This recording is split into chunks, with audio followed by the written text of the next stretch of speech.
Welcome to the Distance to Empty podcast, the podcast where we talk about 200 plus mile ultramarathons and multi-day events. I am your host, Kevin Goldberg, and I'm here, as always, with everyone's favorite co-host, Peter Noyes. We are sponsored by John G. We love John G. I'm wearing a John G hat right now, and we will talk more about John G later in the episode. Peter, how's it going? Could be better. I had to cut a run short today. Did you, I heard you had an incident where you had to relearn a lesson on today's run. Yeah, that lesson is you always want to carry some sort of wipe, like bare butt. You should always carry two. Yeah, at least two. Have a backup. Well, I hope you're okay. You obviously survived, but maybe a little traumatized? A little traumatized, yeah, but I'll be back. Yeah. Well, at Badwater, you'll be carrying we'll have all the WAG bags for you, so you'll be fine. Yeah, well, I'm getting all this out of my system now, so won't be a problem. Yeah. Speaking of Badwater, it is, what are we, 2 weeks out?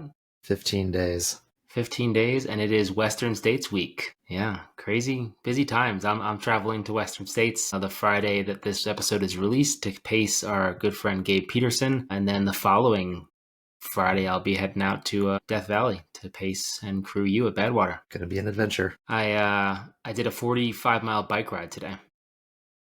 How's your butt? You know what?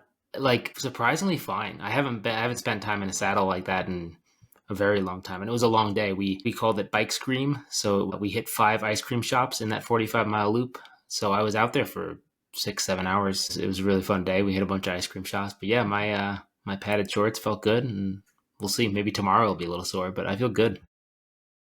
Yeah, whenever I return to cycling, that's always the limiter at first. So I don't know what your secret is. Yeah. Strong butt. Yeah, it was good. Mel and I spent the last week up in Fairplay running at altitude, like 10 to 12,000 feet for every run, and escaped some of the heat in the Front Range here in Colorado, and then came down to do that ride today. Good week of training for Wyoming Range, and now tons of pacing between then and now for me. Gabe Peterson, you pacing Mel at high-low, so fun stuff. Nice. Packed summer. Yeah. All that stuff and all that training makes people tired. Yeah, that's a good segue in today's episode. What is it? Such a good segue. Well, when you get tired, what's the cure for tiredness? Red Bull. Caffeine. Sleep. This episode was really fun to record. We chatted with a sleep researcher, sleep scientist, Dr. Borja Martinez Gonzalez. So he has done a lot of research on sleep in ultramarathons, and we really dove into sleeping in the 200 plus mile distance. So this is one of our longer episodes. Peter, you had to actually go at the hour mark here. And then when we went to wrap up, Borja was like, hey, if we want to keep going, like if you have more questions. So we just kept going. We went I think we went 90 minutes. So this is a fun one. Hopefully you get to listen to it on the long run, and hopefully you pick up some sleep tips from Borja. So let's get into it. Borja, welcome to Distance to Empty. Thanks so much for joining us. Thank you guys for the invitation. It's a pleasure always to have a chat, especially in the field of sleep and ultra. Well, it's one of the most common questions we get when we're talking about these 200 plus mile races is sleep. We're really excited to dive into it for our listeners and selfishly for ourselves, because we haven't. I've done 11 of these tours yet, and I feel like I still can't figure out how to sleep in these races. So, Borja, let's start with how did you find yourself being someone who is, focused on sleep deprivation and ultra endurance? What drew you into this world of not only sleep, but just sort of extreme human performance? Short answer, as many things in life, by chance. I was doing like some research after my master's. And my supervisor was looking for, projects for a PhD. One day we just crossed each other in the corridor, and we were discussing about all the topics that, were more appealing for a PhD in our case, which was more fatigue related or more about different substances that could impact fatigue. So that was the direction we were following. And one day we crossed each other in the corridor, and he told me, look, like I may have a PhD for next year, but it's in ultra endurance performance and sleep. You may not be interested. And I told to him, it's like, I love the mountains. It's like that's what I was doing before I decided to move to the UK. I was like working in the mountains with some training, and I said, yeah, you are taking for granted that I may not like it, but I think it's a very, very interesting topic. And almost 10 years later, here I am. I found it like very unique and very complicated at the same time, because in our case, it was more about ultra endurance performance in races longer than 100 miles. So, and then it took us a while to narrow down to ultra running, in this case, ultra marathons. Yeah, I'm curious with some of these amazing races like Tour de France that are over in Europe and others, like how much of this academic work is it just understanding what's happening to athletes versus how much is it like taking learnings and giving athletes additional tools to perform even better? The whole idea of the PhD and the title was sleep loss and ultra endurance performance and assessment and countermeasures. So by that time, we did not have a lot of literature about what was happening, especially in 100 miles plus, let's say. So the first thing we have to do was like, okay, what are they doing? What are they doing? Because usually, or part of academia is built in a lab, very well-controlled environment. And it's quite complicated to simulate an ultra, even if they did it like a long time ago, like 6 hours plus runs on a treadmill. And the way we approached this topic was we need to learn from the athletes to see what's going on. So that was the first step to go there. We were very lucky because we've got these active watches, which are devices that are used at the hospital, this medical grade device. So it's very, very accurate measuring sleep. And I was blessed by like the chance of having those in my lab. So the first step was, okay, everybody knows the Ultra Trail du Mont Blanc, no, UTMB in Europe is quite famous. And but that was not long enough, let's say. And the first thing was like, okay, what are the events where we could go and check what's going on in the field? And that's where the spine pops in, because it was also like I was doing my PhD at the University of Kent here in the UK, and the spine is a bit more easier for me to go than any other event around the world, right? It was as simple as that. It's like we contact some athletes saying, hey, I'm trying to investigate sleep, so we are going just to ask you to wear this device. And we were collecting some data in a form of questionnaires before, during, and after. So it was a very naturalistic approach, or where we just like were purely observing what was going on in the field. And that was also the case of Tour de France. We had like another inside story about why we ended up in Tour de France, and it's more coming from the part of sports science consultancy that we were doing that a lot at the faculty. And we try to for us was super simple to put two things together. It's like, we're helping you with this, but we may need your help in the future. Then it was always like challenging journey, because when you think about doing an ultra, sleep is a main component, right? But nobody thought about the sleep of a researcher. So I was usually joking with some participants that in some events, I probably slept less than a participant because of the limitations and the nature of the team we had at the moment and the facilities. And you think now about it and it's like, yeah, I've never done an ultra that long. But in a way, it's like, it may count as one. And one of the best things of my PhD was like, I really want to do ultras now, which I'm still, I have to say, like very, very early, like this year, I will do the first backyard ultra. And I'm very excited because that's completely different from, the aim of the podcast and the type of events you cover. But I found it like very, very exciting as well. And it took me a bit of a time to try to sign up for an ultra. Yeah, that's awesome. We've had we had Megan Eckert on, who's has the women's world record for backyard ultra distance. So we've covered some backyard ultras. That's very cool. That's a whole different beast where sleep is important, but you only have minutes, to figure out when and how to do it. Borja, we cover, I don't know that we've ever done an episode about the spine. So if our listeners don't know, the spine is a 268 mile, I believe they call it, race in the UK. There is a summer and a winter version, and it's on my list. I think it's a really, really cool looking race, but it's definitely a difficult race like Tour de France, where runners are out there for 2, 3, 4, 5, 6 nights. So for listeners, can you explain, before we dive into the nuts and bolts of it, just kind of in the plainest terms possible, like why sleep matters so much in these ultra endurance events, like the multi-day events, compared to, say, a UTMB that's one plus night, or most hundreds are just one night. Like, why does it matter so much as we get into the multiple nights on end here? Again, like short answer from a performance point of view, you need to go from point A to point B in the less time possible, right? So every time you stop, you are just like not running. So it's a key component for me, not only physiologically, psychologically speaking, but also in terms of performance. So I guess that's the $1,000,000 question, is like, how much sleep do I need to finish an event? So like in a more like deep level of conversation, we know that sleep is important for humans, well, and for all the animals.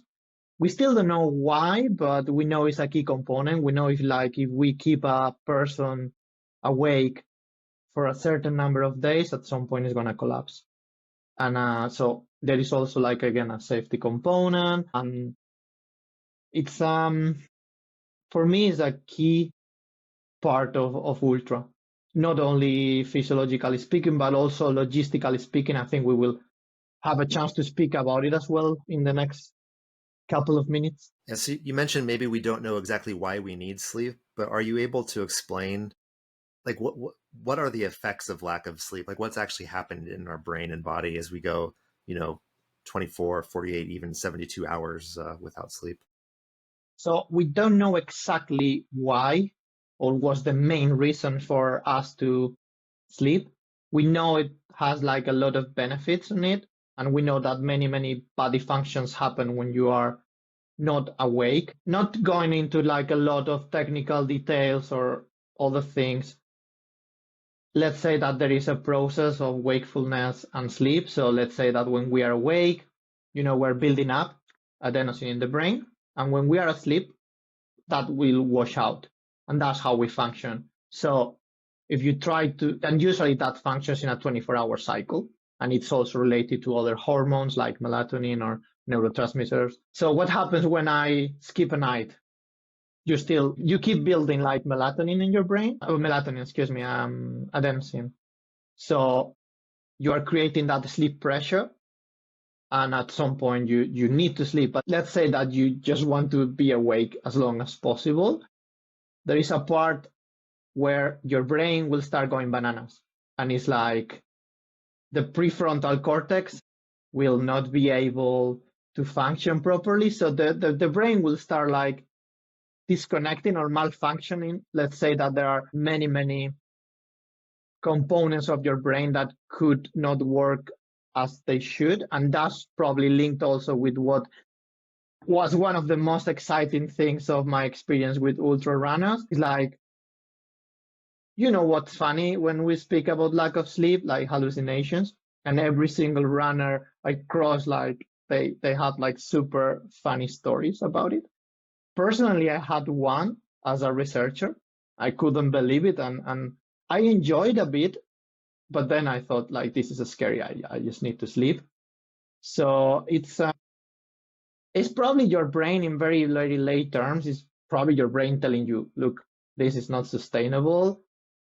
You need to do something, and that's probably sleep. So, Borja, I'm curious if you have any thoughts on a personal story with my races. So I've done, as I mentioned, 11 of these 200 plus mile distances, and I typically really push the limits of sleep. I've probably, in 70, 80-hour races, I've probably gotten less than an hour of sleep. I've never gotten much more than, I guess I got quite a bit of sleep at Tour de France, but most of my races I'm getting 2 hours or less.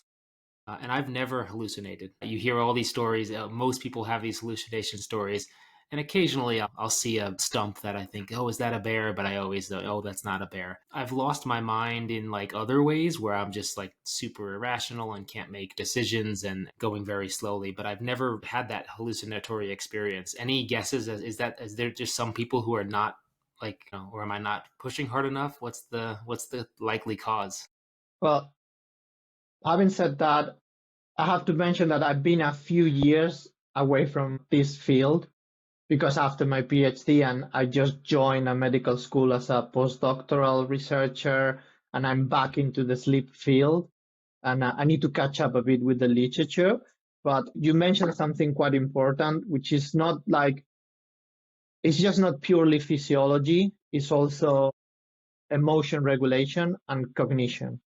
So this link between all the three different components of humans that creates the whole picture of what's happening when you don't sleep. I don't have like a reason why you are not hallucinating and others. I think, and also in sleep, there is a lot of intra-individual variability. Everybody's different. So you may have a different genetic component and you are more prone to tolerate or be more resilient to sleep. It could be your sleep strategy. It could be nutrition. There are many, many components. So we cannot say, yeah, as I said like 3 minutes ago, it's like every athlete I met, they hallucinated because they pushed the limits of their sleep to pretty much like a no return point. So I guess that's the possible answer I could have because if you tell me, yeah, I've been like 2 days with very, very little sleep and it never happened to me, we don't even know because that's another key component of this, which is fatigue and performance. It's like maybe you don't push that hard compared to your maximum, which probably you're gonna tell me no. It's like I was like completely exhausted and I carry on. Yeah, no, it's certainly not my sleep strategy that's helping me because that goes to shit every time. But it could be. It does seem that there are individuals who just have more resilience to sleep deprivation than others. And I mean, is that something you can train, or is that genetic, or do you have any insight onto like what that sleep deprivation tolerance could be impacted by? It's for me like a question we still have to answer from research and from academia. Like as far as I know, is still like an ongoing debate. There is a So if we remove it for a second from the ultra and we move back to like a more clinical thing, again, we still don't know exactly why some people need less sleep or they feel even better if they don't sleep more than a certain number of hours. So there is this case of one size does not fit all. And then if we transfer that to ultra, it's exactly the same. We know there are some genetic variations that makes you more resilient to sleep, which for the listeners is like, unfortunately, that's not something you can do much about it. And then most of the time, probably it will match with your experiences in terms of, we all know probably someone that says, yeah, I'm fine with 4 hours of sleep. That's what I'm used to. So it is very likely that that person has a genetic component of it. Another option, it's that's more like moving from like a more theoretical support of what I'm saying, but more like experience based and probably logical way of thinking is your exposure to sleep deprivation. And that's something we are also now exploring in this project I'm working in the medical school. Is your exposure to sleep deprivation making you more trained in that sense? Because it's the same thing with the sleep deprivation training, right? It's like, could you train to sleep less? From a scientific point of view, we cannot give you like a solid evidence that, yeah, that's trainable. Like, for example, yeah, if you want to do an ultra, you have a training you can follow, right? You can do something about it. We are still like trying to answer that question.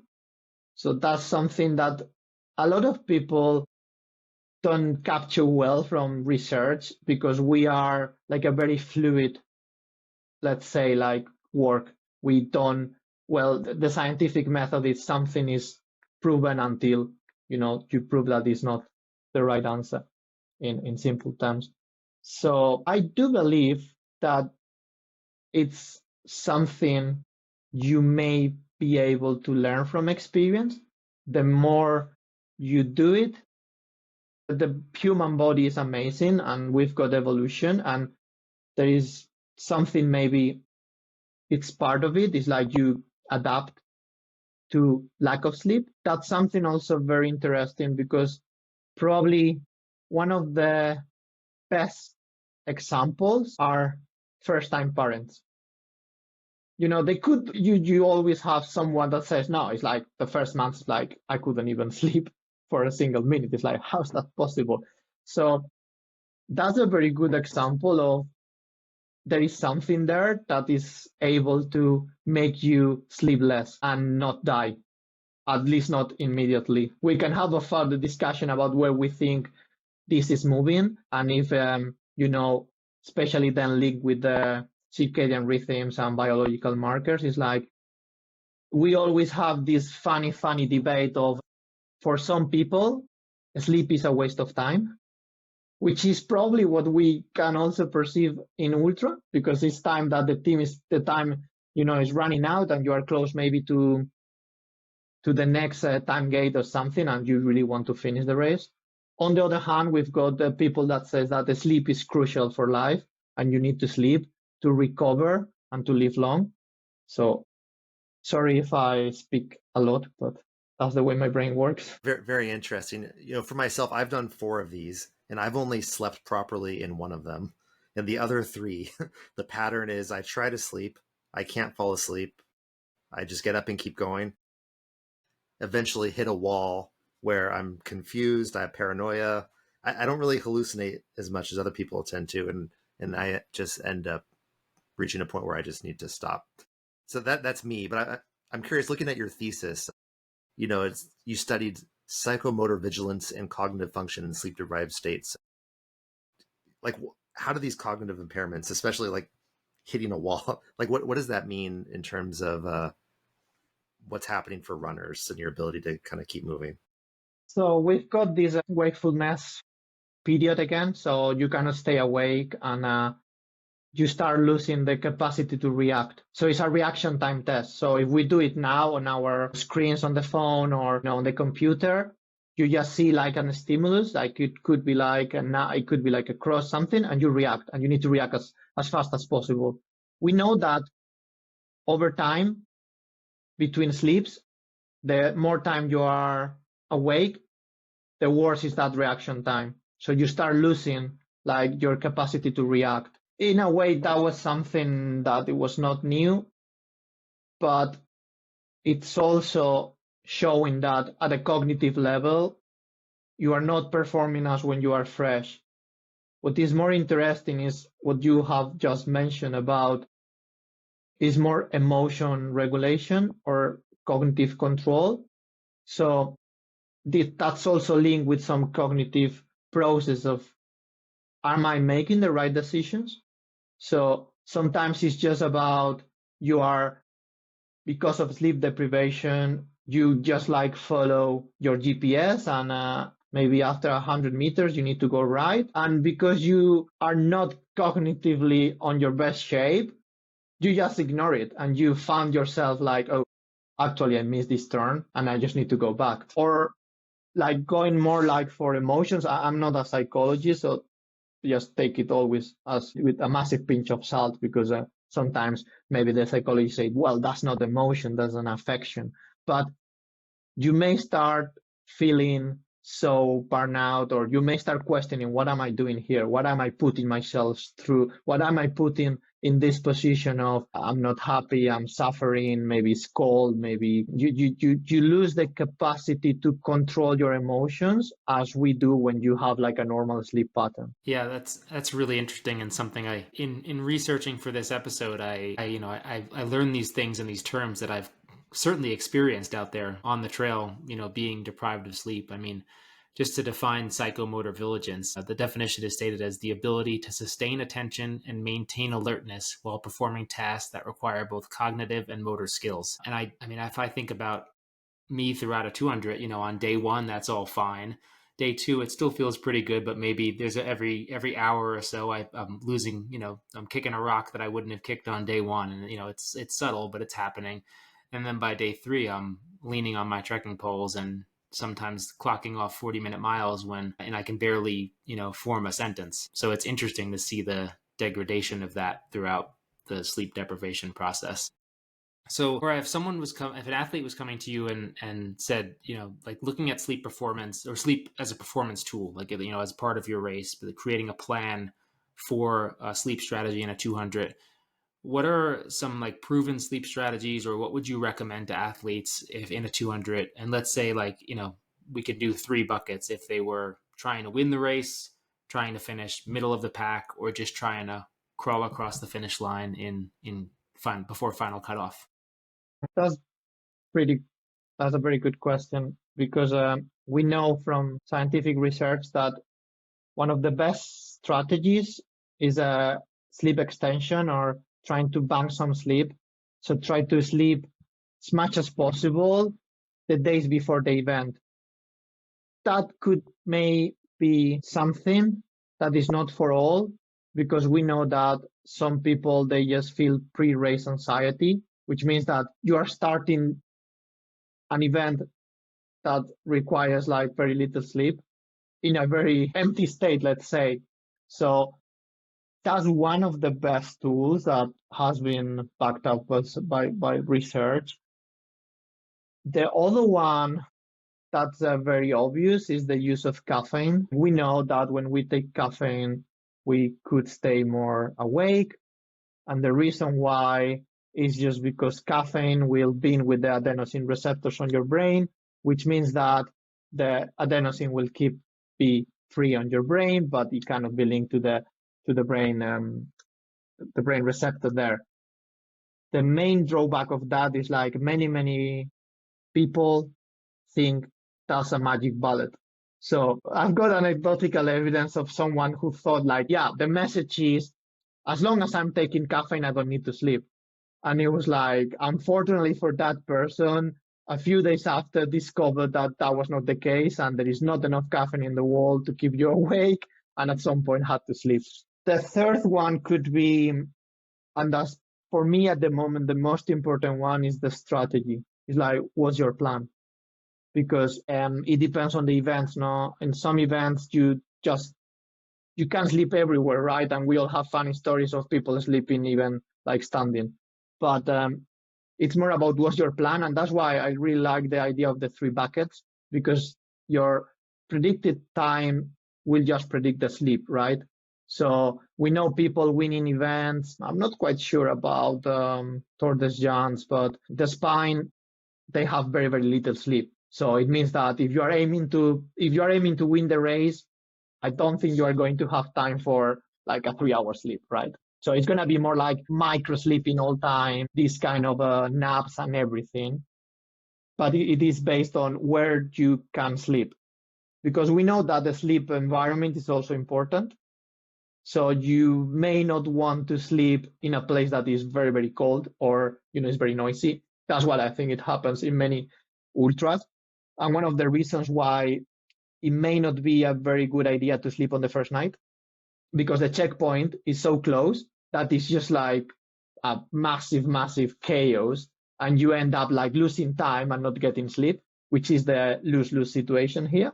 So for people trying to win the event, I guess the strategy is try to stretch your capabilities as much as you can, and that's for all, like play your caffeine strategically, like make sure that you have some timing.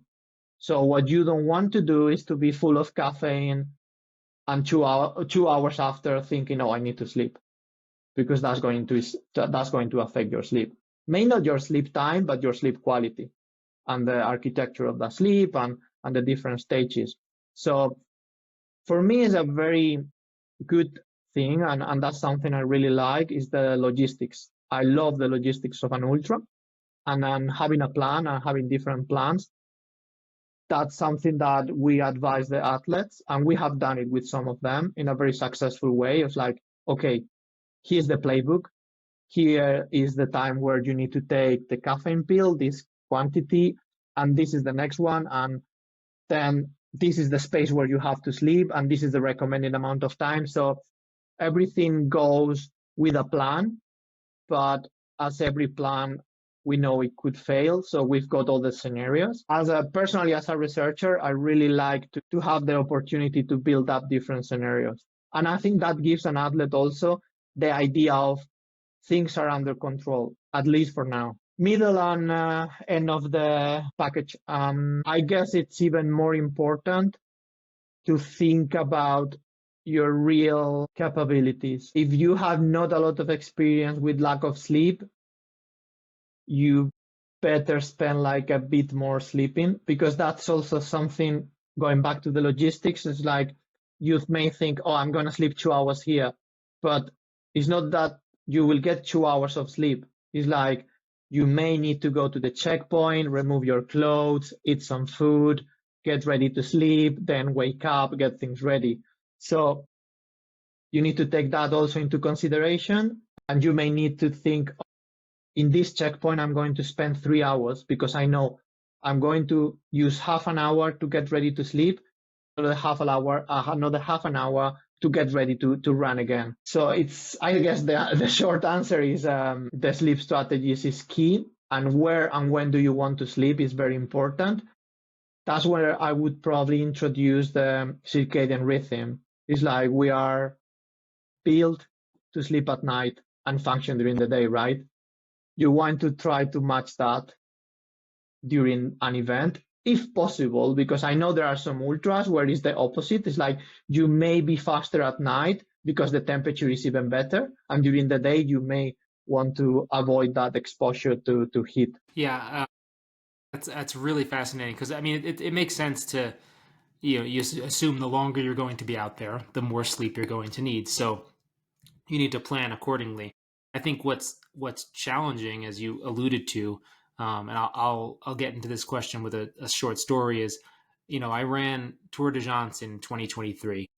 I was coming off of a 74-hour finish at Cocodona 250, feeling very fit, feeling very confident, and I really wanted to shoot for an 80 to 85-hour finish at Tour de France, which is typically a top time. Now, as you know, you're familiar with Tour de France. It's a very, very difficult race, and it was my first time racing internationally, and I had a very rough race. I ultimately finished in somewhere around 112 hours, nowhere near my 80 to 85-hour projection. Now, I started that race and spent probably the first 30 or 40 hours of that race with my plan that I would need sleep for 80-ish hours, 85 hours, 3 nights. But I ended up going halfway through a 5th night. So what was really challenging for me was reformulating that plan when I'm already fighting from behind. I'm already in a deficit that I didn't plan for. How can someone best adjust their sleep plan to catch up? Because it's really hard to catch up on sleep. It's a lot easier, like you said, to bank sleep before the race and you sleep when you need it. But when you're already behind the ball, how can you best catch up and readjust that plan? Because it was a challenge. I ended up sleeping 5 or so hours, and I had some longer naps later in the race, but it was uncomfortable to say the least. Yeah, that's good, because it's something that you may not realize until it happens. And it's something that is completely new, because you know that if you're running super fast, fatigue will kick in, right? And you will start slowing down no matter what happens, because that's the only way. And at some point you may need to stop and catch some air and eat properly, and then going back to run. But the fatigue is there; it's not going anywhere. And that's probably something that could happen as well with sleep, with all these other components that will go bad when you don't sleep a lot, right? So you are not getting into enough recovery, not only from a physical perspective, but also from a psychological perspective. And that's literally a never ending cycle. So it's going worse. And I think that's why we see a lot of DNFs, because I thought I was ready for it, but I did not have enough experience, or I was not lucky enough. And then it's like, how I'm going to cope with these feelings, how I'm going to cope with this fatigue till the finish line, that maybe is a few days. Going back to your original question, how can I plan when things are not according to the plan? What I have seen in the field is, again, it depends on your strategy and how far you are from the finish line. But some of the most successful athletes, I have seen them not being able to hit the point where they were planning. It's probably better to have a bit more sleep and have like that 4 hour sleep, that it may help you to recover enough to function, not 100%, but at least not 10%. So maybe 40 to 50%. That may help you to reset enough to then push a bit harder in the following, let's say, nights. So what I'm trying to say is, like, if at the middle of the race, if things are not going as expected, and as you said, I'm in a deficit and things are not going according to the plan, you may want to do the maths and say, what's going to happen if instead of 2 hours, I'm sleeping 4 hours? Am I going to be able to still be in the race? Yes. Okay. Let's see what happens. It's a very, very tricky probably question and answer, because it really depends on the event. Like Tour de Jans, for example, it depends on where you are and where's the next checkpoint and what was in your bag. All right. I got kind of a two-part question. So the first one is, you mentioned the lose-lose scenario of like night one, it's too busy, you can't sleep. So I think a question a lot of us wrestle with is what are the benefits of just laying there for a set time where you don't actually fall asleep, but your eyes are closed, you're trying to fall asleep? Is any adenosine getting flushed in that scenario? Or is it better just to kind of get up and keep going? I really like that question, because that's something that, sleep is a very tricky scenario where we are trying to bring here an answer that works for everyone, but everybody is different. And that's one of the things that we have discovered that is better and is good, and it could help even if you cannot sleep. And it's just relaxing, closing your eyes, is just going to help just to recover. You may not go into that deep sleep, but at least you are letting your body and brain, you are giving it a bit of a break. The reason why I was mentioned the first night is because, for me personally, and from what I have seen, is the first point, and it may be related also with the performance side of it, right? So we've got like maybe a fast start, then you hit the plateau, and then when you are close to the finish line, you find that extra motivation. So let's say that there is like a very good motivation at the very beginning, because it's all the excitement of a race and everything, and then you hit the wall, and then when you are close to the finish, you say, yeah, let's finish this, I found like enough energy.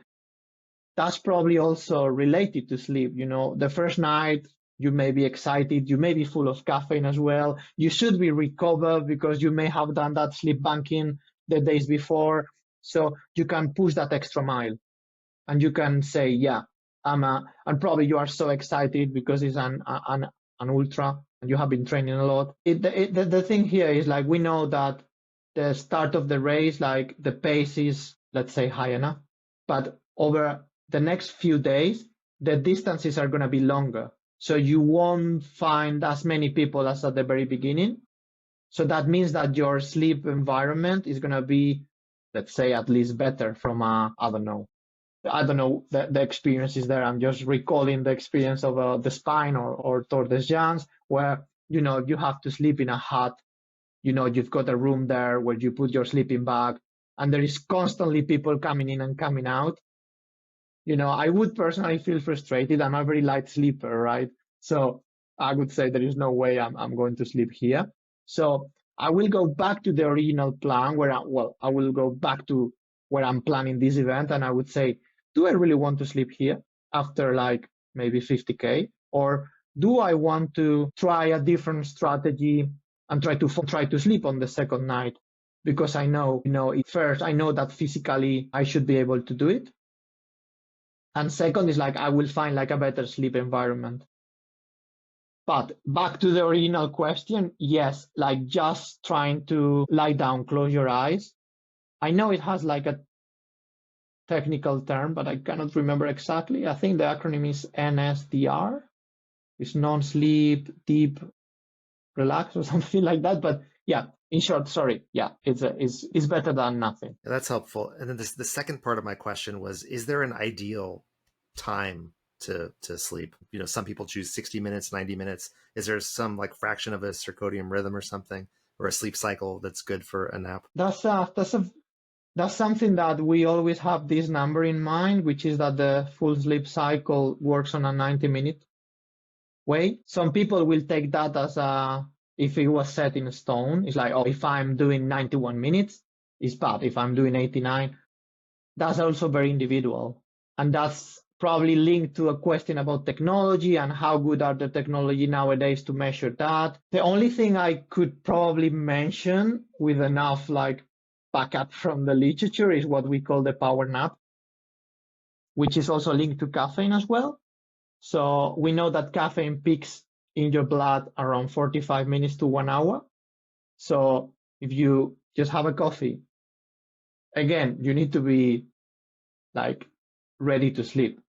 You cannot think it's like, oh yeah, I will do it now. I can power nap. It's like there is always this feeling of I need to sleep. And there's also this idea of your brain is telling you to sleep, or you feel fatigued, or you feel tired, or you feel, yeah, I really want to sleep now. I would probably, if it was a nap, 20 minutes, that's probably, we always said, and this is more like removing my scientific cape and just going back to the conversation with a friend, is we always said that the best nap is when you just like sit down and just close your eyes and maybe you're watching TV or something. When you just wake up again, that was the perfect timing. And that's usually maybe just a couple of minutes, or, maybe 5-10 minutes. It's not long enough, right? But you feel fresh. You feel that you had a nap. You just like, you couldn't even remember falling asleep. And all of a sudden you are again awake. That's probably the optimal length of a nap. So with these 200 plus mile races, runners might be getting, who knows, it could be 5 minutes a night, an hour a night, 2 hours a night. Do we have any insight into like what kind of cognitive and physical recovery is actually happening in those short sleep windows? Or is it just anecdotal based on how athletes are feeling post sleep? It's that's one of the beauties, but also the limitations of the research we can do in the field. Is the things we could do. It could be very, very interesting to be able, and I know they have done it. Like usually, you could take an athlete that is not competing to win the race and say, "Look, I'm doing this research. Do you mind if when you stop at this checkpoint, you do this questionnaire or this cognitive task?" That has been done, and also sleepiness. I bring back my scientific code and I said it would be nice to check your immune markers, your blood, your lactate, some of the markers to see what's happening there, and then try to link that with the sleep you had. Because we know the less you sleep, the less everything will go. I guess it's very complicated to give you like an answer of how much are you losing if you don't sleep 2 hours compared to someone who slept like 4 hours. We've got data there for sure, because that's something like from a lab study and maybe from some field studies. I'm not aware of it. But short answer, I guess, is like, I'm afraid I don't know. So you talked a little bit about like testing other things like lactate and whatnot. Like with all these different like biomarkers, if you will, like what are some of those other things and how are they relating to these long distance races? It's let's say that normally we've got the circadian rhythm, which is restarted every time we go to sleep on a 24-hour according to the classic day-night schedule. When we move away from that, we're just like disrupting this cycle. So a lot of things internally will start like not functioning as usual. So One of those things is, the melatonin and cortisol levels, and that's probably have an impact on your performance, particularly cortisol related to stress. And then just not speaking about purely physiology, but also psychology, that would have an effect. And we go back to this, let's call it triangle of physiology, cognition, and emotions. Lactate, I'm not quite sure, like if I take a sample of your fingertip in the middle of an event and I tell you your lactate is all over the place, mate, you are not going to stop, right? You will keep, because it's about resilience. I think one of the most beautiful things of ultra is like how humans are coping with things and are just saying, no, that's my goal, I'm just going to finish. All the biomarkers and all the other things that we could study, usually also because of logistics, we do maybe before, during, and after. And it's more the after what we are concerned. It's like, how bad is an ultra for you, like from a biomarker point of view. But I don't know. It's like also nowadays we are trying to quantify everything, right? But it's like how useful it could be. Going back to the classic physiology example of lactate, like how useful is for you to know it, right? It's like, are you not going to push hard because the lactate will be higher than usual, but also because we know that lack of sleep will impair that because you are not functioning as normal? I have another question kind of related really quick. One theme that we've seen with a lot of successful people at this distance is that they're very positive. They're very good at regulating their emotions. You mentioned like cortisol and these things. Is there a chance that controlling your emotions, trying to be positive, is actually maybe stopping the effects of sleep deprivation if it's, indirectly controlling your hormone levels and things like that?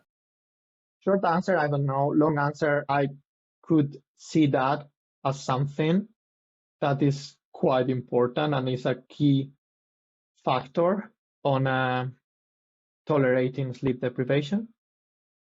Because we know is that emotion regulation, that's important. I don't know the mechanism behind that. I don't know the potential interaction with cortisol or not, but it's what you said is like maybe keeping a positive mindset and being able to control your emotions is related to that chance of being more resilient to sleep deprivation. Yeah, that's really interesting. I think we definitely see the people who are able to remain, more not necessarily upbeat, but just like smile through the suck, like just accept things for what they are, and they tend to perform better in these races. So we talked a lot about having a sleep plan, and if I had to guess, I'd say you would recommend going for that like pre-race plan versus a more like sleep when you need it approach. But I feel like a lot of times, even with the best laid sleep plan, these races turn into just a sleep when you need it approach at some point. Are there any like indicators or signs that runners or their crew and pacers can look for that indicate like, sometimes it's, hey, this person needs to eat, or this person needs to drink, or this person needs to sleep? Like what are the key indicators that someone needs sleep? Because obviously deep in these races you always need sleep. It's the same as taking the lactate test, from the finger. Like, yeah, it's not going to come back good. But what are some indicators that maybe it is time to lay down and find a dirt nap because we're still a couple hours from the aid station? Yeah. Hallucination is one of those red flags, maybe. But I guess it's very personal, right? And we all know when it's maybe time to sleep. But we need to remember here that we are aiming to beat the clock. So it's finding that fine line of, do I really need to sleep? Or first, do I need to sleep now? So it could be something like I got lost, and or I had a crash, or I cannot control my emotions. You will perceive that you need to sleep because this is a sleep pressure and this is sleepiness without having to quantify that. So I guess I would analyze where I am at the moment and if I could sleep. Usually it's a bit of a complicated answer because you've got your plan, right? So you need to know, usually the way we plan it is, you know when the crash is about to happen, or you are expecting to have a crash there. So if it's something completely unexpected, that's probably for me like time for a nap, like an emergency nap, and say, okay, I could.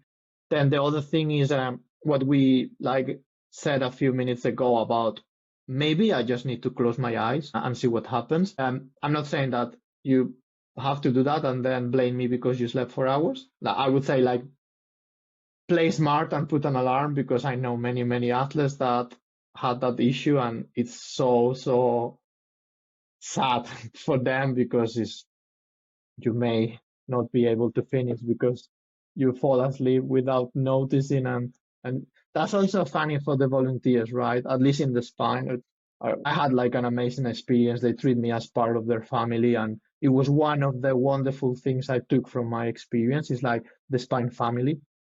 And yeah, I could imagine, it's like you've got an athlete, because many of them, at least for the spine, it's like some of them, they go there every year or every other year. So you develop this kind of bond.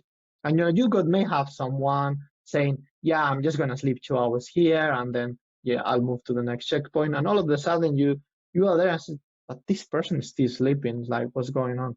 So sorry for the long answer, but yeah, I would definitely, and especially events with the crew, that they should have the game book, right? They should know where you are, and this, you've got also maybe the phones and everything. I would probably link that where, my feeling of I'm not 100% controlling cognition. Like, for example, I'm too tired, or it could be also the pace. It could be just, there is no way I'm doing 4.5, and I'm just like walking slowly. Would it be better if I stop for half an hour because I may find like enough energy? And to give you a bit more extra info, probably that's also related to the circadian rhythms. Like, we know that some athletes, they experience this boost in performance when they see the sun after one night, because usually if the weather is not so good, the night is terrible, and the dark, we know, is not pretty good. And then having that sun in front of you may help you to find that extra piece of energy to keep pushing. And all of a sudden, we know it's a mental game, right? And all of a sudden, you just have like a better mood, and you carry on and follow the plan as well. So in short, it needs to be something like it's not going according to the plan. Even could be like a couple of mistakes on your GPS, or like a feeling that is not well, and I would probably have a stop and find a little break and sleep something. Yeah. By the way, Borja, I looked up. You were right. NSDR, non-sleep deep rest, My memory is the. It's not too bad. Yeah. Even if I'm a bit Yeah. You sleep must be. deprived, but by the time I'm a morning person, so I'm very close to my bedtime on normal days, but Yeah. it's fine. Yeah. So we won't keep you too much longer. We know the importance of sleep, so we'll let you get to sleep. But a question I get a lot when I'm coaching athletes to these 200 plus mile distances, they want to know what sort of like sleep restriction or sleep deprivation training they can do. If they wake up in the middle of the night and go for a run overnight, or if they start at 6 p.m. and run into the morning. My take is usually that any benefit that we get from that sleep restriction training, you lose in potential recovery and just disruption of training. Do you have any insight on the value of sleep restriction, sleep deprivation training versus the pros and cons when it comes to recovery and keeping yourself rested and on a rhythm? So sleep deprivation training was something that a colleague and a friend of mine like studied during her PhD. It was technically the person that was 1 year ahead of my PhD in the same research group, but it was more focused on that. And I think I'm not sure if it's published or is going to be published, or she published some preliminary data about sleep deprivation training. And because we know that, sleep deprivation training as a concept probably is coming from the people like doing expeditions, where you need to summit. You know that it's going to be a very long day, or when you are on an expedition, you know that sleep is not going to be like as good as when you are not in altitude. So we've got anecdotal evidence that some expeditions were, well, some people doing expeditions were doing a sleep deprivation training, not sure if in the 40s, 50s, 60s. It was a long time ago, and it was like this kind of anecdotal evidence that pushed through that let's try the scientific evidence for sleep deprivation training. So I could probably send it to you later if I could find her paper. And well, she's Chiara Gattoni. And as I said, it's a very good friend of mine. And as you well said, is where's the sweet spot here? Like training up, so sleep deprivation training versus, as you said, like not getting the adaptations from training, which is the downside of this. Having said that, I remember that one of the papers that Chiara published on sleep deprivation training got a reply from another group of researchers that generally said, yeah, but this could be dangerous, right? Because lack of sleep could be dangerous, and you are training for not sleep as much as you can. And it could also, like, if is something also related with safety in the mountains. So I took it as a fair comment, right, for them. Then it is quite like a very good question in terms of when is better to do it, right? I tend to say like probably you should try all, because during an ultra, you will experience that. You will experience having like a very long day and then having to perform as good as when you are fresh. So I will probably try a session where you don't sleep and then you go for the training. I'm not saying that's something you need to do every day, and that's where I'm answering your question about, the balance. It's like it's not something I would do every day, or I would even do like an intensified period of training, because at the moment I don't have enough experience or enough knowledge about doing it. I know people has done it. I know in other scenarios, like maybe like soldiers, they may do it as part of their training, maybe conscious or unconsciously, they do it. But on the other hand, what I was trying to say is like you need to try that extended period of wakefulness. So very long day, do your normal duties. Even you could train even in the morning or something, and then don't sleep and do it again. But I would also try what you mentioned, that sleep restriction is like, okay, can I train with very little hours of sleep? I would also try that, and but I won't do it every day. I would do it as, well, let's take this as an example. It's like when you do long runs, you don't do the full distance, right? So you don't have to go through the whole sleep deprivation you may experience of an ultra during your training. But I do believe that it's very beneficial to do it, like some exposure, because it's also linked to that part of your brain having that experience. It's not the first time you do it, so you may know how you are going to feel. Going back to the emotions, is like you may feel in a way, and then when you are recovered, you can reflect about that and you can learn and say, why I was so moody on that day. And maybe it was because I did not sleep enough and I was tired from training and everything. So it's something that we need to do more research, and also we need to learn from athletes. That's the other side of it, is like we need to learn what the people are doing in the field and see whether it works or not. Yeah, I don't disagree. I think it's more important for people newer to the distance, so that they know what to expect, so that, because that experience isn't there. And if you've done 5 or 10 of these things, then you probably don't need to do any sleep restriction training at all, because you know exactly what you're up against on night 2, 3, 4. And as long as you can hold on to that memory and welcome that hardship, then I think you'll be okay. All right, Carl, we're going to let you get to sleep here soon. We've got one more question for you. This has been such an awesome chat. I can't tell you how much we appreciate you joining us. And if anyone is wondering why I took over all the questions at the end of this episode, Peter did have to drop off at the 1 hour mark here. So, all right, last question. We've talked a bit about like sleep environment and how that can impact, duration, quality of sleep, all that stuff. And, people in these, they do dirt naps on the side of the trail. They sleep on logs. They sleep on benches. They sleep in the back of their car. They sleep in tents, on cots, all different types of places. If you could build, a sleep kit for an athlete that's heading into one of these, like what would be in your sleep kit to help make that sleep environment as beneficial as it could be? Funnily enough, as a sport scientist in a professional cycling team, that was one of the first things I did, and they thought I was crazy. But I personally use it, like when I'm traveling, and it's a sleep kit. It's, as you said, it's a sleep bag, and in my case, it's like I've got a sleeping mask and earplugs, and that goes with me everywhere because that helps me to create like the minimum sleep environment I may need. Because as I said, I'm a person that will wake up in the middle of the night and, maybe it was because it was like a strong sound outside or something. So I know I'm a very light sleeper, and obviously that's not good for me. If I got like 3 hours of sleep and then I'm awake, and maybe I was at the end of that cycle because 3 hours is 180 minutes, right? So it's 2 times 90. And so I know from my experience, and that's what probably I would like to tell the people listening to us is like, find your own sleep kit.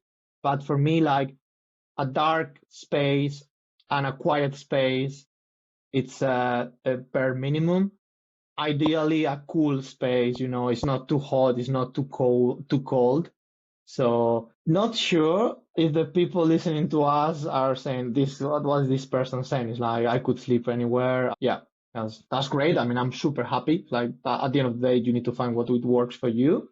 But for me, that's the minimum. I think it's not a lot to ask someone, like sleep mask and earplugs, if that's it. And probably a strategy to fall asleep. This kind of meditation, again, I'm not a psychologist, but these kind of techniques or something that helps you to fall into a state where you can sleep.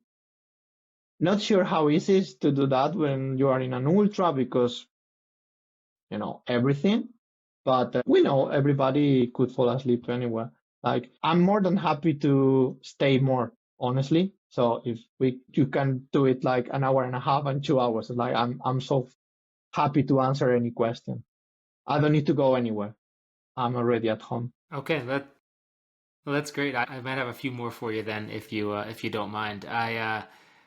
Yeah, I remember when I first tried to sleep at Tour de France. I think it was about almost 40 hours in, and earlier in the race, I was in the middle of the pack, front middle of the pack, and it was like super crowded. I got one of the last cots in the life base, and it was so hot. It was so hot that I actually couldn't fall asleep, and I went outside and like laid under a picnic table, and there was noise and people everywhere. But my personal sleep kit always has, I have the face mask to keep it dark. I do noise canceling headphones to try to, so kind of like earplugs, but then in the noise canceling headphones, I do like fan noises, like box fan. And then I try to do like either counting or breathing or like something rhythmic to like, get myself to go. It doesn't always work for me, but I try to do the same thing every time. Yeah. So with the, we talked about the duration of sleep. Do you think like is it lump sum time, or is it like, is time overall more important, or is it more frequency of sleep, would you say? Because I think a lot of people wonder like, what if I get like 2 hours on night shoe, is that enough to get me through, or is it more important to get like the frequency of sleep where it's like, hey, 20 minutes here and then 20 minutes again 4 hours later? Like, what's the relationship between lump sum sleep versus frequency? Very happy you make this question because that was one of the questions we've had where while I was doing my PhD between my supervisor and I. And I found it like fascinating having the chance to see what was better. I don't know. We never did that experiment, but that was something we really wanted to do because we know it also from your side that was something very, very appealing. I don't know. That's something that now, it unlocks me a conversation soon with my supervisor again and see if we can do something like that because yeah, that's one of the things that from the scientific or academia or call it whatever, we don't have an answer, or at least I don't have it. Yeah. Yeah, I think that's what's so cool about this topic in general is it's really we're in the infancy of like studying this, which is, when I reached out to people, and found you, like there's not many people looking at this. It's pretty That's cool. one of the also like life is life, and it was like I was very much into that until I finished my PhD, and I think also we had the COVID period, which was a bit of a killer for, everything was more complicated. And, having your email and, being back into the ultra world, it was like reminding me what I was doing research for and what really I really enjoyed, and how very, very little we know about it, especially in ultra, and how, a strategy for Tour de Jans may not work for another event. So everything is unique. I guess that's I was trying to find an answer for your question about what is better. Is again like that sweet spot, and also something we had in mind as well was well, at least it's kind of like a mathematical problem. It's like if I tell you for how long can you keep this speed, and how that speed is declining when you don't sleep. It's like if I give you 2 hours of sleep, can you go back to that original sleep, or you are not recovering enough? That's what we would like to test in the lab, at least. It's like, what are the mathematics? It should be not easy, but it should be feasible to bring you with an answer, right? If, let's say, you are averaging a certain speed and you have like a 90%, well, not a 90%, a 10% decline after 24 hours, and then you have like an extra 10% after 40 hours. What happens if I'm giving you like a 2 hours sleep? Or what happens if I'm giving you like 20 minutes blocks? I know that's me speaking from a very well-controlled scenario, because we know in ultra, the key factor probably is the route, the terrain. No, Tour de Jans, the very beginning may not be as challenging as like the middle, where you've got like a 10 kilometers climb where it never ends. So you need to factor that in as well when you plan your race, because that's something I learned from a very good athlete that had a plan, and he was telling me, look, this is my speed when it's flat, this is my speed uphill, this is my speed downhill, do the math. And that's yeah. I will remember this conversation, because I completely forgot about that research about comparing different sleep times. Yeah, yeah. If you ever dive back into it, I mean, we like, I kid you not, we have 80 plus episodes out, and I've been blown away by, we've been doing this podcast for about a year and a half now, and I never anticipated it would be successful, but like this niche of 200 milers is so passionate, and sleep is our favorite topic. So we are all about the sleep. So when you said you can go a little longer, I was like, oh, I got more Like questions. honestly, that's the issue. Like I don't have like I don't have a limit in that way. It's like research is my passion, and I'm in a very unique position where I do what I love. It does not seem like a job, and I could also combine sleep. So it's feel free to extend it as much as you want, because the other thing is like I really think we need that from research. It's like we need to have these conversations with people that are doing the things, because also we try to control as much as possible, but you are not racing in a lab.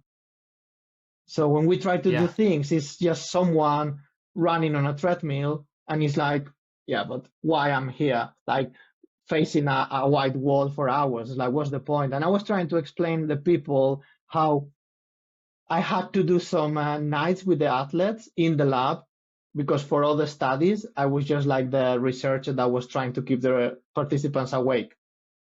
And I ended up doing like 36-hour shifts, which was like not something I could recommend. Hopefully nobody's listening to this from the university. Well, I would say it was a long time ago, right? It was actually a long time ago. It was not ideal. Yeah.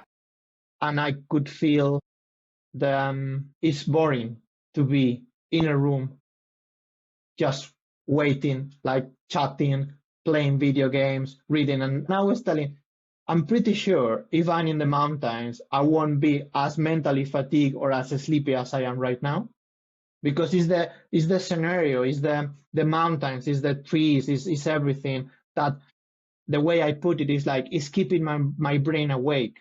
What I think is making you more sleepy is what happens when you are driving at night. It's like everything is dark, you don't have any stimulus, but maybe like the road. And if it's in a motorway, it's like pretty much a straight. So I guess it's easier for your brain to disconnect and say, hey, we need to sleep now.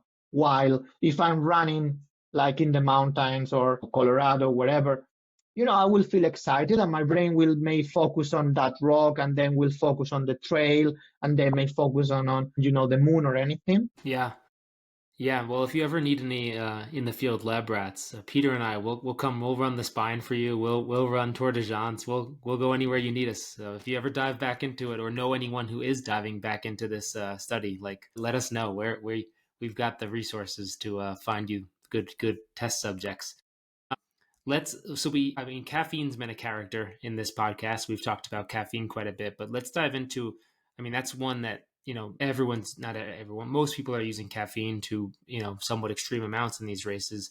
Before diving into a couple of caffeine questions, are there any other either, pharmacological or non-pharmacological countermeasures that you've seen athletes using?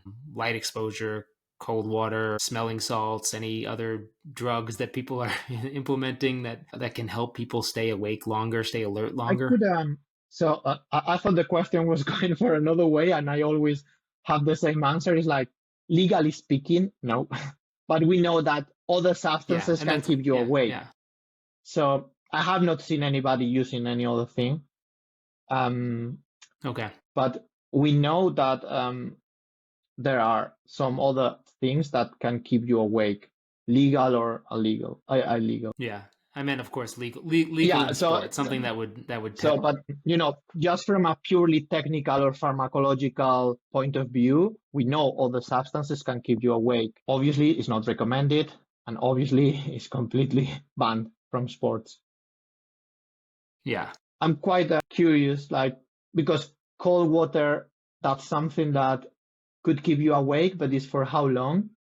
And that's very, very good to hear that, because I never thought about it. We always thought about taking caffeine, but it could be the combination. It could be like, let's say it's 4 a.m. in the morning and the sunlight is at 6, and I don't want to take another caffeine pill because I know it's going to keep me awake and I may want to sleep around 6 a.m. Just bringing an example out of the blue. I think it's very, very smart to try some cold water. Then is the logistics and other things. But again, like, room for improvement and room for research to see if there is, I think it was creatine? I think they are also doing research showing that if you use creatine, I'm pretty sure it was creatine, I can keep you awake as well. Yeah, I think you're So right. it's another option. I'm not familiar with it. We have never used it. We thought about it to compare with caffeine because we know caffeine works, right? But it was like, but that time we did not have enough research. And it's one of those ideas that as a PhD student, I was in a very good position because I was blessed with my research group and we had these open conversations about research. And one day I remember I told my supervisors, like, hey, shall we try creatine? Can we use the same protocol as caffeine and see what's the difference? Because we know caffeine has side effects, and especially if you go over the limit. And we have all had that experience of, yes, that was too much. So it was something at that time that again, one of those ideas that never happened. Yeah, I was reading about creatine supplementation for cognitive function recently, and it seems like there's some promising research. But they get, like you said, there's, if you take 20 grams of creatine and you might not be used to that, then like, is the increased cognitive function worth the potential GI distress or other measures, other things that might happen from it? And same goes for caffeine. I remember texting late in Cocodona one year with my friend who's a registered dietitian, like, hey, how much caffeine can I take?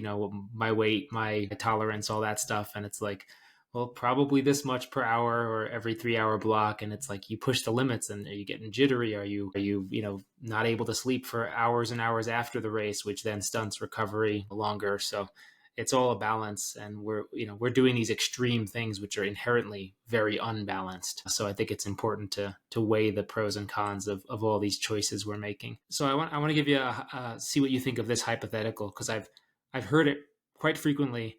we see these people winning these races.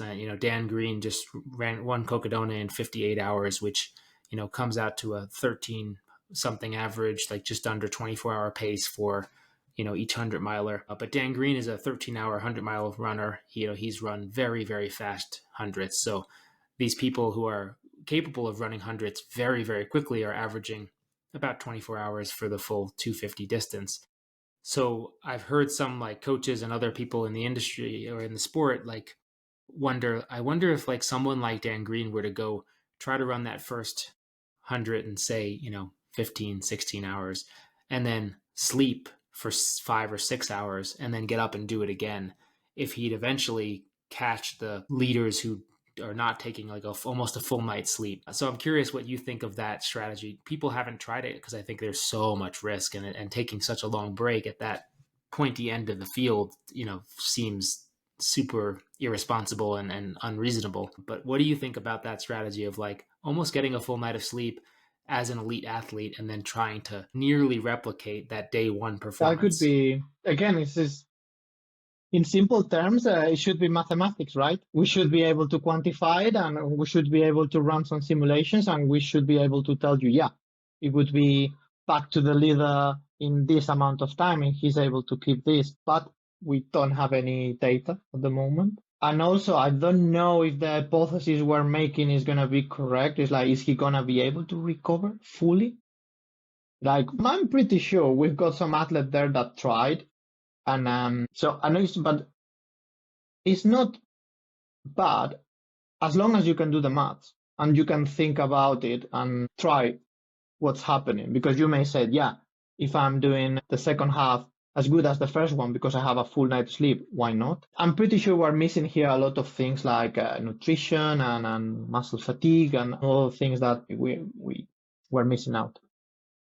But is pretty much what we mentioned like a few minutes ago. It's like, it's something we really need to try and see, because it's all about time. And back again to what is better, to sleep 2 hours every 48 hours or to sleep like 1 hour every 24. Yeah, I'm quite curious to see the results, honestly, yeah. because I thought the question was from more like a physiological side of the people who are winning the events are very good athletes.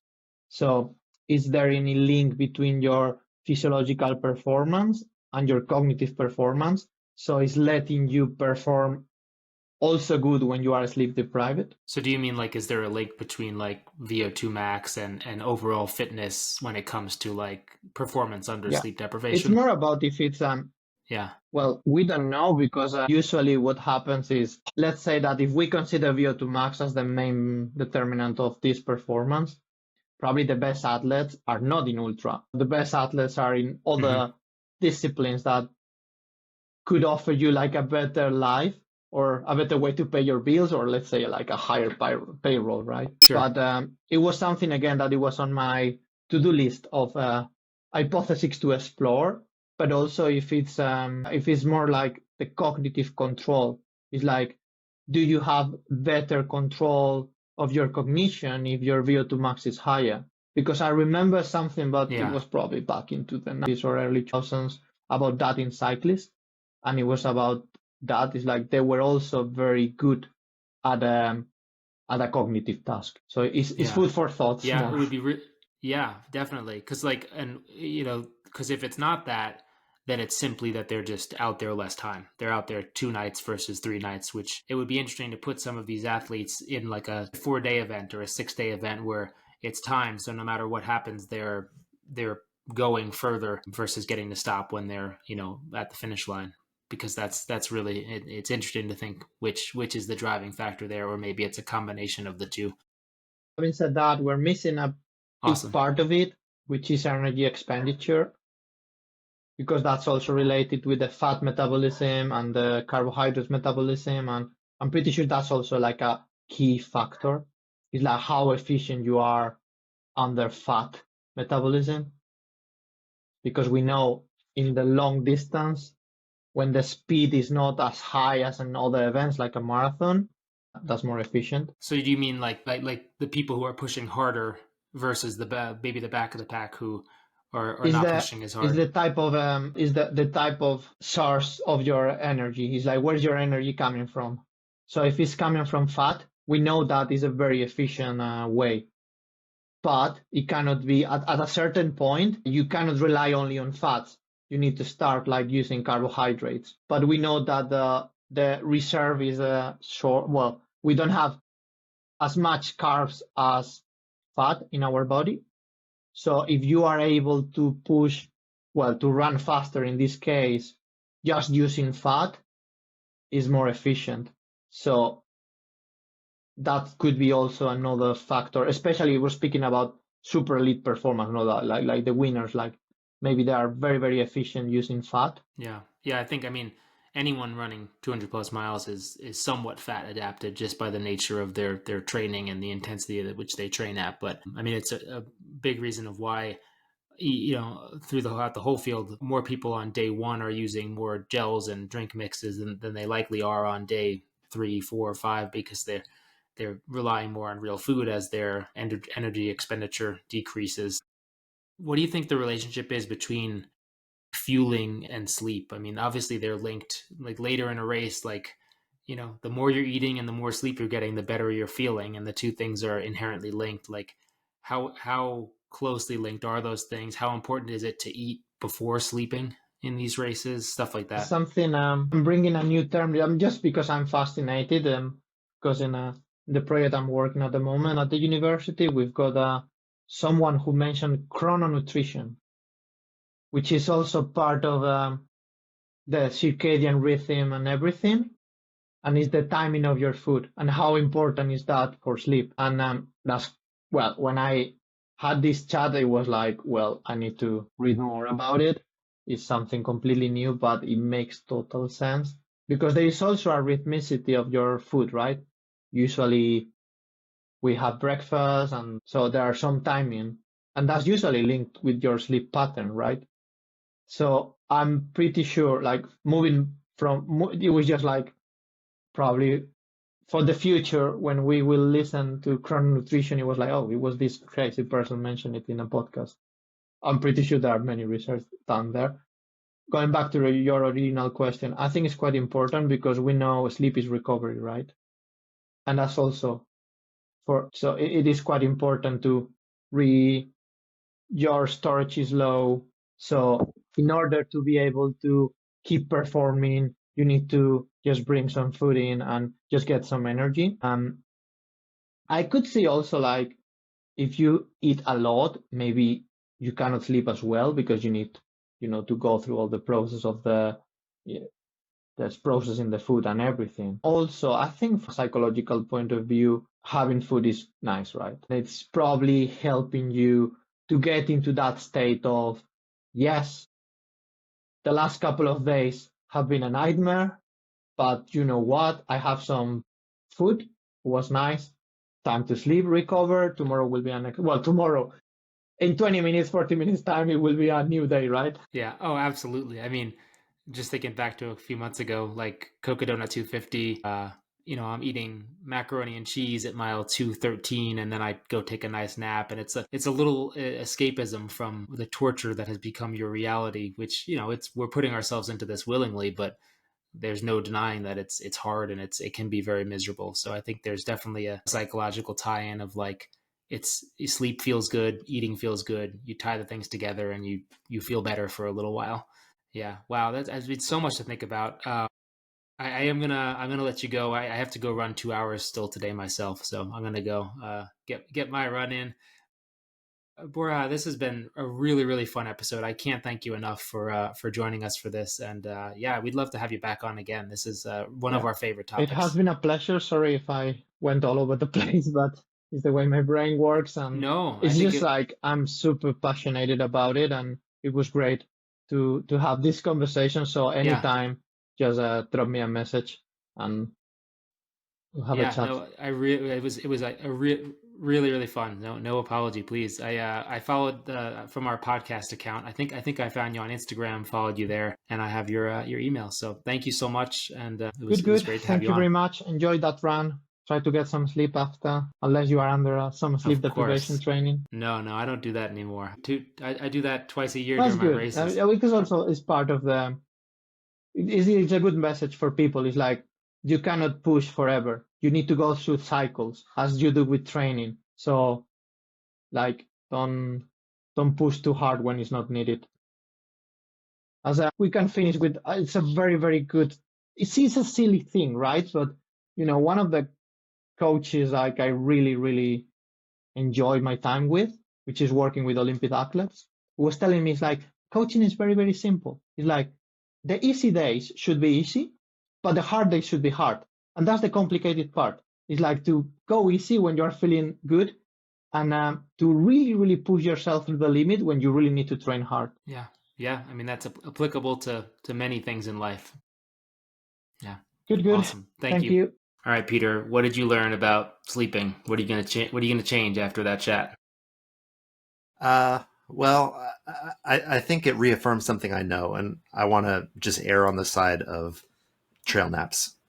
I'm gonna not try so hard to always sleep in the car. I think it just doesn't work as well for me, and I think especially if the race is like 200 and not 250 or 300, I'm gonna err more toward just 20-minute naps on the trail. I think that will work for me. Yeah. After you dropped off, I asked him about what other things other than caffeine can help you stay awake. And we didn't dive into it, but he definitely alluded to the fact that there's plenty of illicit substances that are not allowed in sport or elsewhere that would work really well. I wonder what that is. Meth. I mean, probably cocaine. meth, Adderall, maybe, but yeah, those aren't allowed and we don't cheat. But yeah, that was really cool. It was super, super nice guy and just awesome to chat sleep in ultras. Like it comes up so often that it was cool to chat with someone who's dug deep into that space. Yeah. Well, did you learn anything that you're going to implement? Well, I'm going to go look for meth and Adderall. And no, I think I did some Googling for the, was it NSDR, non-sleep deep rest? I think there's probably a lot of value in that. And I let my anxiety negate that value because if I'm not sleeping, I'm failing. So I think I need to combine the mental strategies episode with the sleep episode. And if all I get is NSDR, that's okay. It's still valuable. And I think if I can truly accept that and work towards that, it would just help me sleep better anyway. I probably will fall asleep if I allow that to be believed. So that's my goal and my takeaway. Because I know I can sleep. I sleep great in my day-to-day life. I just need to translate that to the trail. Makes sense. Yeah. All right. Should we get into some categories? Yeah. Should I switch gears? That's only you can decide. All right. Well, here I have a book, Switch Gears, Puke Rally Repeat, Mastering 200-Mile Races with Bivvies, Sunscreen, and Taco Bell. I am the author, it says right here. And I think after my disaster today, I found a paragraph to help me heal. So now on to the science of recovery. The immediate aftermath of an explosive incident can feel like you just got hit by a truck, but the critical aspect to remember is restoring balance. Before you even consider victory laps, there's a strong likelihood you'll need electrolytes to combat the nasty driver called dehydration. This is where high-quality electrolyte drinks can swoop in like a superhero, with flavors better than what's hiding in your kitchen cabinets after a few late-night snack attacks. I recommend leaning into the comforting embrace of coconut water. It provides a welcome boost while also being pretty darn refreshing. Just avoid anything too sugary, because let's be real, your body has gone through a war zone, and you don't want your next battle to be between sweetness and regretting life choices. Such good advice, as always, Peter. You have such a way with words, a true wordsmith. Thank you. It's like you wrote that for yourself when you had when you found yourself out on the trails of Southern California without wipes. Yeah, I was at the dam. Yeah, there is a porta potty right there. I was a quarter mile away from the porta potty, and I just couldn't make it any further. No. Anyway, we don't have to dive in. All right, should we let's play Let's Get Deep. All right, let's do it. All right, Let's Get Deep is a card game for couples that we play here on the podcast for your enjoyment. There's 3 categories: icebreaker, deep, and deeper. And we're gonna start. So I'll kick you off with your icebreaker. Peter, what is your favorite bar to go to? And I assume this means bar like the bar that you go in to drink, but I am gonna interpret it as your favorite bar to eat, like Cliff Bar, that sort of bar. I've never been a really Big bar person. I guess I'll go with just Cliff Bars. I think my favorite is I guess is the oatmeal raisin one. That's a thing, right? Yeah. I'll go with that. But I don't normally go for bars. I normally go for sweet things like gels or Sour gummies Patch or Kids. Sour Patch Kids candy. All right, your icebreaker. What was the first thing you purchased with your own money? Boy, I don't know. I feel like the album Bad Hair Day by Weird Al Yankovic comes to mind. Like maybe that was one of the first things, but I can't think of anything in particular. I remember one of the first like vacations I booked myself was like I took Melanie to Puerto Rico, and at the time that was like a big deal. We hadn't been dating very long. Was just getting over mononucleosis, I think it's called, that, which is applicable to this episode. Isn't that like, aren't you tired and sleepy when you have that? Yeah, it can lead to chronic fatigue syndrome. Yeah, see? How Yeah, topical. yeah. I had mono in college too. Yeah. I had it so I actually I went to the hospital. Really, to get a steroid injection?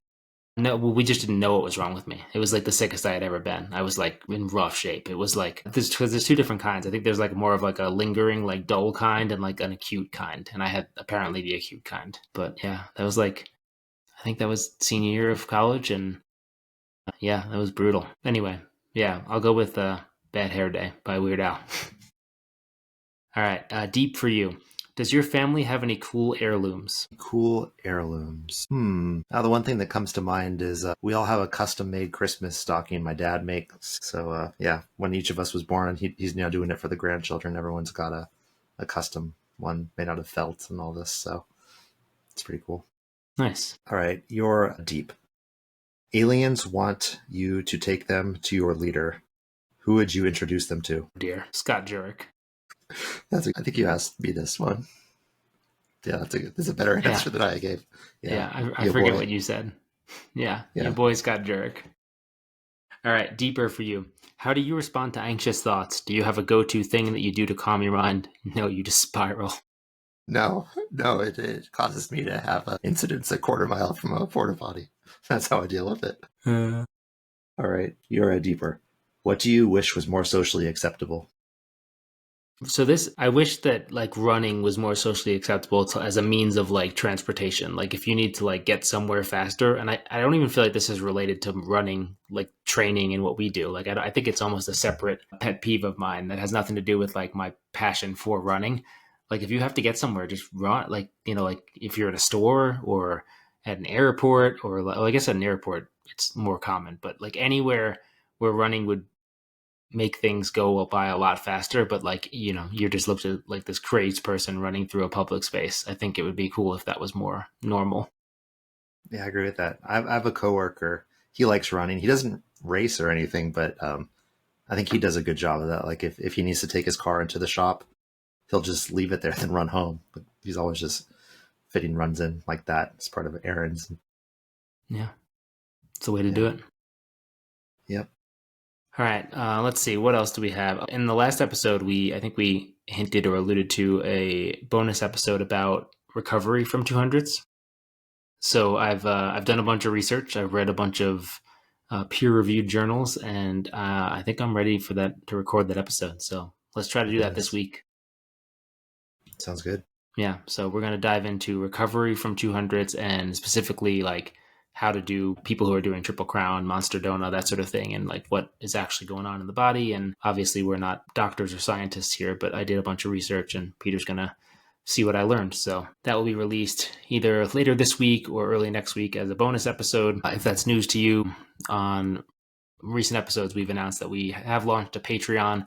So if you want more from the podcast or want to support us, we do have several levels. We'll put that in the show notes where you can check that out. But yeah, you can get some bonus content, more of the podcast. If you don't, then that's cool. Nothing's changing with the podcast.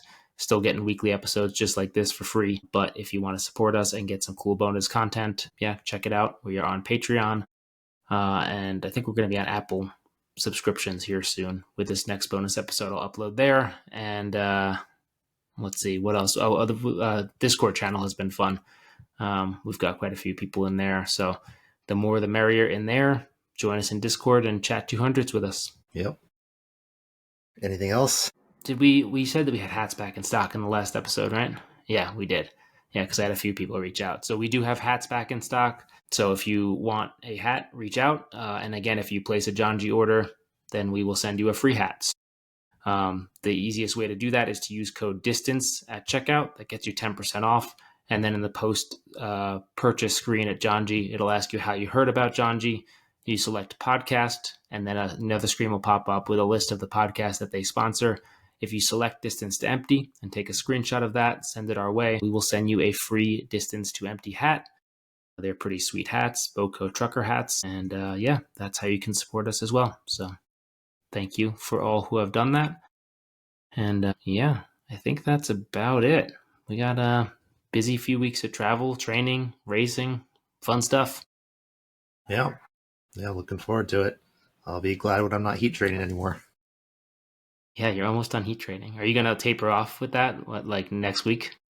I don't think so. You should taper off a little bit. Maybe. We'll see. Talk to your coach. You shouldn't be. Well, I guess when are you heading out? Saturday or Sunday? Sunday morning. Sunday morning. Yeah, you shouldn't. You should like Thursday should be your last heat training day. If you were my athlete, that's when it would be. Okay. Maybe even Wednesday. So talk to Nick. Goodness. All right. And don't forget to pack wipes on your next run. Okay, will do. Already packed. All right, good. All right. Thanks for listening, and we'll catch you next time. All right, Peter, what did you learn about sleeping? What are you gonna change after that chat?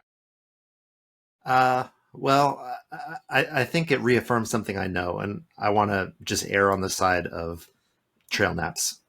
I'm gonna not try so hard to always sleep in the car. I think it just doesn't work as well for me, and I think, especially if the race is like 200 and not 250 or 300, I'm going to err more toward just 20-minute naps on the trail. I think that will work for me.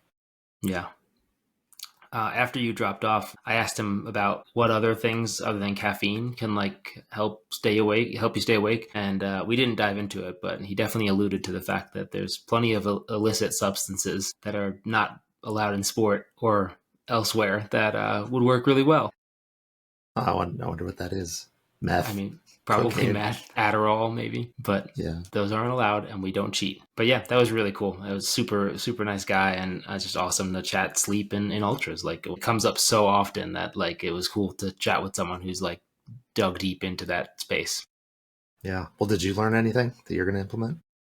Well, I'm going to go look for meth and Adderall. And no, I think I did some Googling for the, was it NSDR, non-sleep deep rest? I think there's probably a lot of value in that. And I let my anxiety negate that value because if I'm not sleeping, I'm failing. So I think I need to combine the mental strategies episode with the sleep episode. And if all I get is NSDR, that's okay. It's still valuable. And I think if I can truly accept that and work towards that, it would just help me sleep better anyway. I'll probably will fall asleep if I allow that to be believed. So that's my goal and my takeaway. Because I know I can sleep. I sleep great in my day-to-day life. I just need to translate that to the trail. Makes sense. Yeah. All right. Should we get into some categories? Yeah. Should I switch gears? That's only you can decide. All right. Well, here I have a book, Switch Gears, Puke Rally Repeat, Mastering 200-Mile Races with Bivvies, Sunscreen, and Taco Bell. I am the author, it says right here. And I think after my disaster today, I found a paragraph to help me heal. So now on to the science of recovery. The immediate aftermath of an explosive incident can feel like you just got hit by a truck, but the critical aspect to remember is restoring balance. Before you even consider victory laps, there's a strong likelihood you'll need electrolytes to combat the nasty driver called dehydration. This is where high-quality electrolyte drinks can swoop in like a superhero, with flavors better than what's hiding in your kitchen cabinets after a few late-night snack attacks. I recommend leaning into the comforting embrace of coconut water. It provides a welcome boost while also being pretty darn refreshing. Just avoid anything too sugary, because let's be real, your body has gone through a war zone, and you don't want your next battle to be between sweetness and regretting life choices. Such good advice, as always, Peter. You have such a way with words, a true wordsmith. Thank you. It's like you wrote that for yourself when you had when you found yourself out on the trails of Southern California without wipes. Yeah, I was at the dam. Yeah, there is a porta potty right there. I was a quarter mile away from the porta potty, and I Dear. just couldn't make it any further. No. Anyway, we don't have to dive in. All right, let's play Let's Get Deep. All right, let's do it. All right, Let's Get Deep is a card game for couples that we play here on the podcast for your enjoyment. There's 3 categories: icebreaker, deep, and deeper. And we're going to start. So I'll kick you off with your icebreaker. Peter, what is your favorite bar to go to? And I assume this means bar like the bar that you go in to drink, but I am going to interpret it as like your favorite bar to eat, like Cliff Bar, that sort of bar. I've never been a really big bar person. I guess I'll go with just Cliff Bars. I think my favorite is the oatmeal raisin one. That's a thing, right? Yeah. I'll go with that, but I don't normally go for bars. I normally go for sweet things like gels or gummies. Sour Patch Kids. Sour Patch Kids candy. All right, your icebreaker. What was the first thing you purchased with your own money? Boy, I don't know. I feel like the album Bad Hair Day by Weird Al Yankovic comes to mind. Like maybe that was one of the first things, but I can't think of anything in particular. I remember one of the first like vacations I booked myself was like I took Melanie to Puerto Rico, and at the time that was like a big deal. We hadn't been dating very long. Was just getting over mononucleosis, I think it's called, that, which is applicable to this episode. Isn't that like, aren't you tired and sleepy when you have that? Yeah, it can lead to chronic fatigue syndrome. Yeah, see? How topical. Yeah. I had mono in college too. Yeah. I had it I went to the hospital. Really, to get a steroid injection? No, we just didn't know what was wrong with me. It was like the sickest I had ever been. I was like in rough shape. It was like there's 2 different kinds. I think there's like more of like a lingering, like dull kind, and like an acute kind. And I had apparently the acute kind. But yeah, that was like, I think that was senior year of college, and yeah, that was brutal. Anyway, yeah, I'll go with Bad Hair Day by Weird Al. All right, deep for you. Does your family have any cool heirlooms? Cool heirlooms. Now, the one thing that comes to mind is we all have a custom-made Christmas stocking my dad makes. So, when each of us was born, he's now doing it for the grandchildren. Everyone's got a custom one made out of felt and all this. So, it's pretty cool. Nice. All right, you're deep. Aliens want you to take them to your leader. Who would you introduce them to? Dear Scott Jurek. I think you asked me this one. Yeah, that's a better answer than I gave. Yeah, I forget what you said. Yeah, your boy Scott Jurek. All right, deeper for you. How do you respond to anxious thoughts? Do you have a go-to thing that you do to calm your mind? No, you just spiral. No, it causes me to have incidents a quarter mile from a porta potty. That's how I deal with it. All right, you're a deeper. What do you wish was more socially acceptable? So I wish that like running was more socially acceptable as a means of like transportation. Like if you need to like get somewhere faster, and I don't even feel like this is related to running, like training and what we do. Like I think it's almost a separate pet peeve of mine that has nothing to do with like my passion for running. Like if you have to get somewhere, just run. Like like if you're at a store or at an airport, or well, I guess at an airport it's more common, but like anywhere where running would make things go by a lot faster, but like you're just looked at like this crazed person running through a public space. I think it would be cool if that was more normal. Yeah, I agree with that. I have a coworker. He likes running. He doesn't race or anything, but I think he does a good job of that. Like if he needs to take his car into the shop, he'll just leave it there and run home. But he's always just fitting runs in like that as part of errands. Yeah, it's the way to do it. Yep. All right, let's see. What else do we have? In the last episode, I think we hinted or alluded to a bonus episode about recovery from 200s. So I've done a bunch of research. I've read a bunch of peer-reviewed journals, and I think I'm ready for that to record that episode. So let's try to do that this week. Sounds good.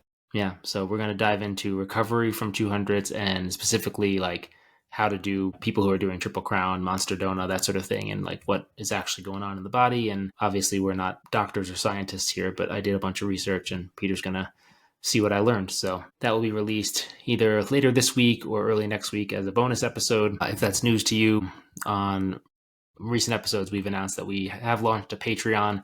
So if you want more from the podcast or want to support us, we do have several levels. We'll put that in the show notes where you can check that out. But yeah, you can get some bonus content, more of the podcast. If you don't, then that's cool. Nothing's changing with the podcast. Still getting weekly episodes just like this for free. But if you want to support us and get some cool bonus content, yeah, check it out. We are on Patreon. And I think we're going to be on Apple subscriptions here soon with this next bonus episode. I'll upload there. And let's see what else. The Discord channel has been fun. We've got quite a few people in there. So the more the merrier in there. Join us in Discord and chat 200s with us. Yep. Anything else? Did we said that we had hats back in stock in the last episode, right? Yeah, we did. Yeah, because I had a few people reach out. So we do have hats back in stock. So if you want a hat, reach out. And again, if you place a John G order, then we will send you a free hat. The easiest way to do that is to use code DISTANCE at checkout. That gets you 10% off. And then in the post purchase screen at John G, it'll ask you how you heard about John G. You select podcast, and then another screen will pop up with a list of the podcasts that they sponsor. If you select Distance to Empty and take a screenshot of that, send it our way, we will send you a free Distance to Empty hat. They're pretty sweet hats, Boco trucker hats. And yeah, that's how you can support us as well. So thank you for all who have done that. And yeah, I think that's about it. We got a busy few weeks of travel, training, racing, fun stuff. Yeah. Yeah, looking forward to it. I'll be glad when I'm not heat training anymore. Yeah, you're almost done heat training. Are you going to taper off with that, like next week? I don't think so. You should taper off a little bit. Maybe. We'll see. Talk to your coach. You shouldn't be... Well, I guess, when are you heading out? Saturday or Sunday? Sunday morning. Sunday morning. Yeah, you shouldn't... You should, like Thursday should be your last heat training day. If you were my athlete, that's when it would be. Okay. Maybe even Wednesday. So talk to Nick. Goodness. All right. And don't forget to pack wipes on your next run. Okay. Will do. Already packed. All right, good. All right. Thanks for listening, and we'll catch you next time.